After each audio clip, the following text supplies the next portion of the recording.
Ito na ang mga Duterte Riders. Papunta po sa Supreme Court.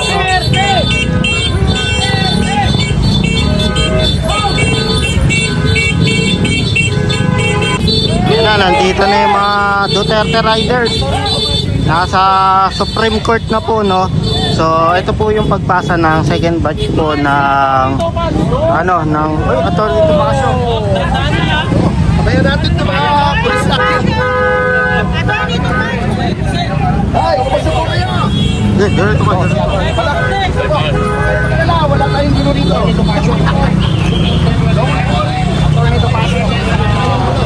Walang gulo dito. Hindi kami... Likewise, Atty. Topacio, positive Supreme Court. Oo po, ay, magkalala, wala tayong gulo rito. Hindi katulad doon sa embassy. Ano yun? Oo, huwag kayong makalala. Tinawag na idol si Atty. Topacio. Hindi nga ako makalala, manunulak pa ako.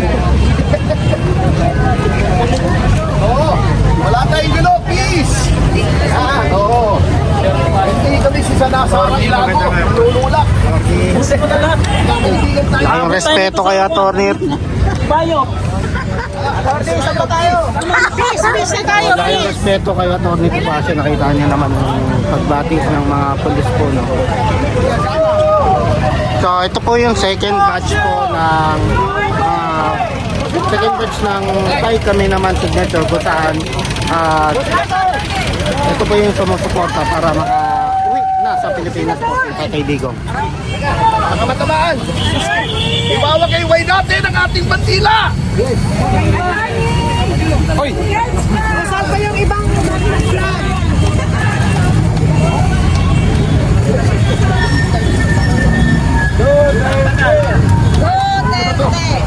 Ay, ayun, halika dito.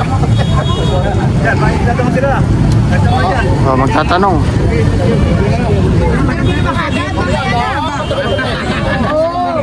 Mamaya na.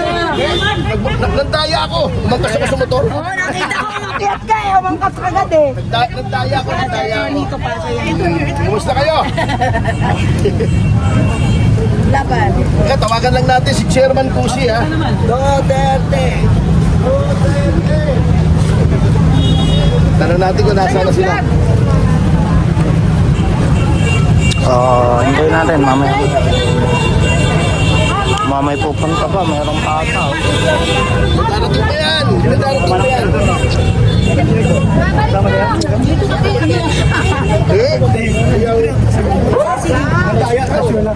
Hindi ba yung nagtip ako, mas maitim si Luya. So, ulitin ko po, nandito tayo sa Supreme Court kung saan second batch po ng pagpirma kay Tayo kami naman sumusuporta na makauwi si Tatay Digong dito po sa Pilipinas dahil 1 year na simula nung nakidnap si Tatay Digong. Attorney, ano sasabi mo ngayon 1 year na si ang ating former president? Ay, may nabigyan ng microphone si Atty. Ano ang magiging hakbang natin ngayon sa Supreme Court? Tayo po ay narito upang magalang na hilingin sa mga maestrado ng ating kataas-taas sa hukuman na magdesisyon. Hindi po namin sinasabi sa kanila na magdesisyon na pabor kay Pangulong Duterte. Ang amin lamang po, baka pwede naman po, kasi 1 year na po ngayon, eksakto, tekenemen. Tekenemen, pwede na desisyonan para magkaroon po ng closure itong issue na ito. Ano po masasabi nyo kay Tatay Digong na nasa ICC po? Maparamdam yung pagmamahal natin ng bawat Pilipino po. Ano Alam niyo po, ang ginawa nila kay Pangulong Duterte ay hindi lamang kay Pangulong Duterte ginawa. Ngunit sa lahat ng Pilipino sapagkat ibinenta po nila ang ating soberanya, ibinenta nila ang ating kasarinlan at ibinenta po nila ang ating dignidad bilang Pilipino na tayo ay nagpapasakop sa mga banyaga. Ang ating mga mamamayan ay nililitis na mga puti na wala namang alam sa sitwasyon dito kung bakit nagkaroon ng drug war. Yun po ang nakakainsulto at lahat ng Pilipino ay dapat mainsulto sa ginawang ito ng kasalukuyang administrasyon. Baka may katanungan pa kayo. Kaya mamaya, attorney, ano? mamaya pa naman ako rito. Sige. Don't worry. Mamaya na yung iba, pahinga ka muna, attorney. Mamaya na muna. Makarami pa naman yan eh. Kasi kawawa. Tagal pa yan. Medyo lang naman nakikita yung So, sa mga hindi nakakaalam, ang una nakapunta na po dito si Senator Robin Padilla para ipakita po yung suporta po na tay kami naman signature. At sa mga hindi nakakaalam, may pirma po, kung hindi kayo mapuntahan kasi merong field na umiikot po Luzon, Visayas, Mindanao na para kumalap po ng signature kay Tatay Digong. At kung hindi man kayo mapuntahan, may online naman po na pwede mag-fill up. Tay kami naman .org. Ayan, i-search nyo lang po sa Google. So, lilitaw na yan. Sa mga OFW na taga Malayo, ay pwede po kayo mag-fill up.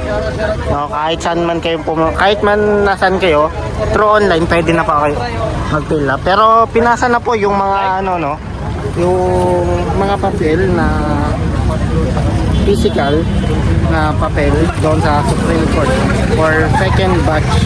So, abangan pa natin yung mga kaganapan po dito kung ano pa po yung mga mangyayari.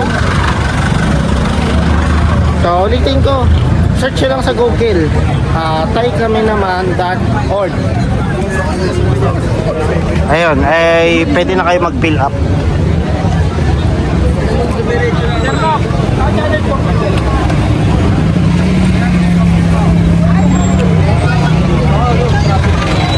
Ayan, Supreme Court. So dahil nga ito po ay legal din naman, legal yung pag-ano, ginagawang legal din, kumakalap po ng perma. Ito, legal po to inaano po natin at hopefully na makauwi na po, no? Dahil 1 year na simula po nung kinuha si Tatay Digo at dinala sa ibang bansa. Supreme Court. May program dito magaganap pa maya-maya, no?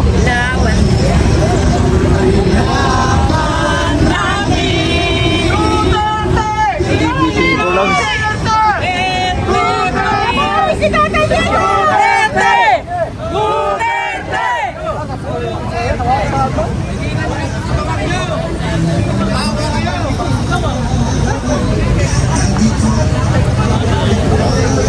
So, kung kayo rin ay gusto niyo rin makauwi or sumusuporta kay Tatay Digong, so ayun lang.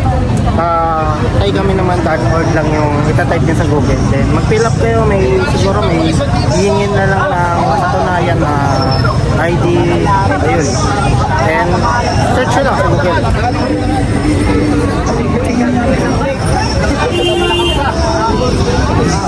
So, Senator Robin Padilla rin punta dito, no? So, abangan ba natin? Baka meron pang ibang pumunta po dito bukod doon. And ganap din po sa Davao, nandun naman po si VP Sara Duterte dahil 1 year na po simula nung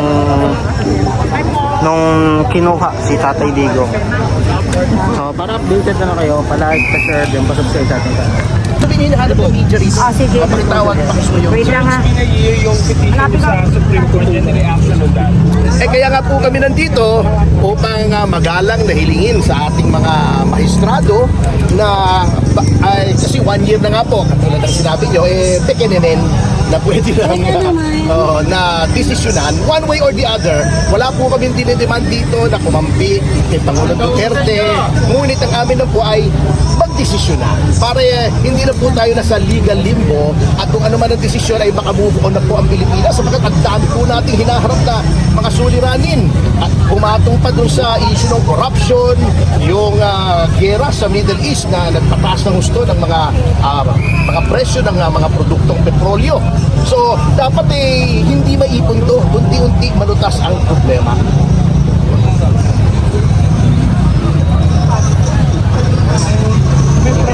Okay, maraming salamat din po. Hintay-hintay ko po natin yung main column. Nagdarating pa yung isda Hindi isda yung Inday Sara Duterte Advocacy. Yung mga kabataan. Kaliwasan, wala nang karamihan. Wala na, tumanin na kami. Kasi yung iba nandito na na dumiretso dito. Sabi ko, punta na kami. Papunta na.